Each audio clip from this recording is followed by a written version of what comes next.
اسرائیل نے منگل کی دوپہر قطر کے دارالحکومت دوحہ میں حماس کے سینئر رہنماؤں پر حملہ کیا۔ جس عمارت کو اسرائیل نے نشانہ بنایا وہ رہائشی ہے اور قطری پارلیمنٹ کی عمارت سے تقریباً 15 منٹ کی مسافت پر ہے۔ قطری وزیر اعظم اور وزیر خارجہ شیخ محمد بن عبد الرحمن بن جاسم الثانی نے انکشاف کیا کہ امریکہ نے قطر کو حملہ ہونے کے 10 منٹ بعد اطلاع دی۔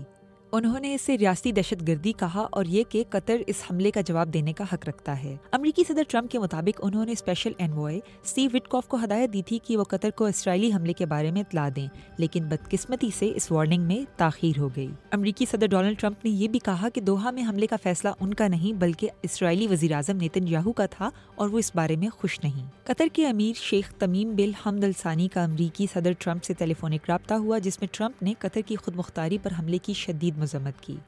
قطری وزیر اعظم الثانی نے اس بات کا ذکر کیا کہ یہ حملہ ایک ایسے وقت میں ہوا ہے جب حالیہ دنوں میں امریکہ کی درخواست پر امن سے متعلق بات چیت جاری تھی۔ انہوں نے کہا کہ اسرائیل کے تازہ ترین حملے کے بعد امن معاہدے کا کوئی سنجیدہ امکان نظر نہیں آتا۔ عرب لیگ کی جانب سے جاری بیان میں اسرائیل کے قطر پر حملے کو وحشیانہ اور بین الاقوامی امن کے لیے خطرہ قرار دیا گیا۔